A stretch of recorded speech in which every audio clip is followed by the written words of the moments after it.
2 महीने बाद राहुल गांधी जी पहली बार यहाँ आ रहे हैं, इस पर क्या कहना चाहते हैं? मैं अपने मिथिलांचल की धरती पर अपने लीडर तेजस्वी यादव जी का और राहुल गांधी जी का और मुकेश सहनी जी का, आईपी गुप्ता जी का तहे दिल से उनका स्वागत करते हैं। और बहुत ही खुशी का दिन है आज कि आज बड़े लीडर्स जो हिंदुस्तान के चंद माने जाने माने लीडर्स वो यहाँ तशरीफ ला रहे हैं। महागठबंधन के फौलादी साथी यहाँ सब लोग देख सकते हैं, मौसम भी खराब है लेकिन उसके बावजूद भी भारी संख्या में लोग हैं।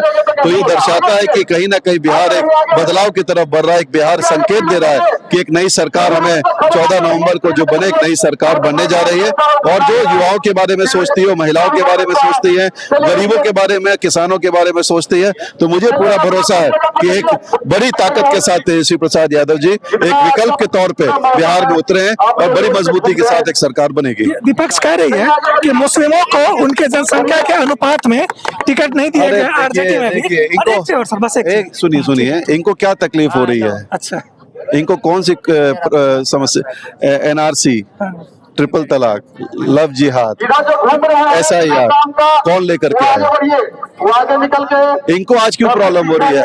यहाँ A to Z की पार्टी है हमारी, सभी वर्ग सभी समाज के लोगों को सम्मान देने की पार्टी है। वो अपना, उनके पास कौन चेहरा है? उप मुख्यमंत्री उनके पास कौन चेहरा है? एनडीए का कौन सा चेहरा, नाम बताइए।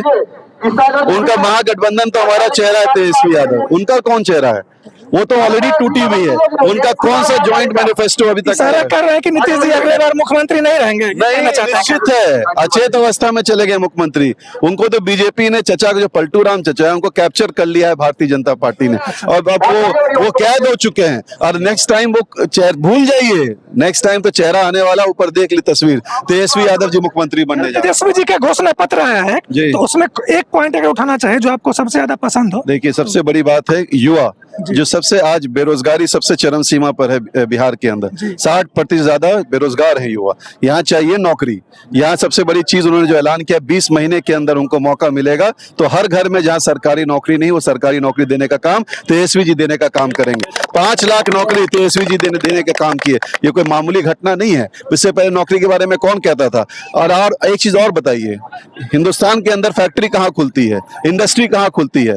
बिहारी जाके बाहर जाके कमाएगा, बाहर जाकर के काम क्यों करेगा? वोट बीजेपी यहाँ क्यों मांगेगी? आकर के जाइए गुजरात में जाकर के वोट मांगिए। यहाँ पे हमें रोजगार चाहिए। यहाँ का एक मुद्दा बड़ा है, बहुत बड़ा मुद्दा है पलायन। सबसे बड़ा मुद्दा पलायन है। पलायन कैसे कम होगा? यहाँ इंडस्ट्री कैसे आएगी, फैक्ट्री कैसे आएगी?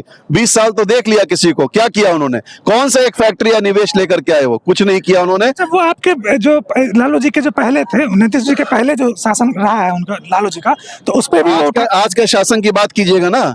आप भविष्य, भूतकाल में क्यों चले जाते हैं? भविष्य की बात कीजिए। हम भविष्य की तरफ देखना चाहते हैं। पेपर लीक हो गया, कौन जिम्मेदार है? यहाँ देसी शराब से लोग मर जाते हैं, उसके बारे में कौन करेगा? सृजन घोटाला हुआ, कौन जवाब देगा इसका? मुजफ्फरपुर बाल गृह कांड हुआ, उसका जवाब कौन देगा? इतने सारे घपले किए। आज CAG का रिपोर्ट है, 72,000 करोड़ लूट लिया। मंत्रियों पे भ्रष्टाचार के आरोप है, उसकी जिम्मेदारी कौन लेंगे? मुख्यमंत्री हटाएंगे? नहीं हटाएंगे, क्योंकि उनको पता ही नहीं कौन उनकी सरकार कौन चला रहा है। लॉ एंड ऑर्डर में सबसे नीचे, शिक्षा में सबसे नीचे, स्वास्थ्य में सबसे नीचे, पूरे हिंदुस्तान के अंदर पलायन सबसे ज्यादा। तो कौन सा अपने विकास का काम किया? आपने सिर्फ और सिर्फ बीजेपी जो है ना, सिर्फ जुमलेबाजी करती है और सबसे बड़ा झूठा पार्टी है। और पूरे समाज को तोड़ने का किसी ने काम किया है, वो RSS और बीजेपी की विचारधारा ने किया है। लेकिन तेजस्वी यादव और लालू जी ने हमेशा सामाजिक न्याय, धर्मनिरपेक्षता के हाथों को मजबूत किया है। और मुझे पूरी उम्मीद है कि राहुल जी, मुकेश सहनी जी, IP गुप्ता, CPI, माले, तेजस्वी जी, ऐसा गठबंधन है। इस बार लहर चल रही है, आपको नहीं पता। गांव के अंदर हर समाज का, हर वर्ग का लोग आज चाहता है कि हमें बदलाव करना है। वो चाहता है कि नई सरकार बनाना है, वो चाहता है कि युवा की सरकार बनाना है, वो चाहता है कि बिहार को एक नया चेहरा देने की जरूरत है।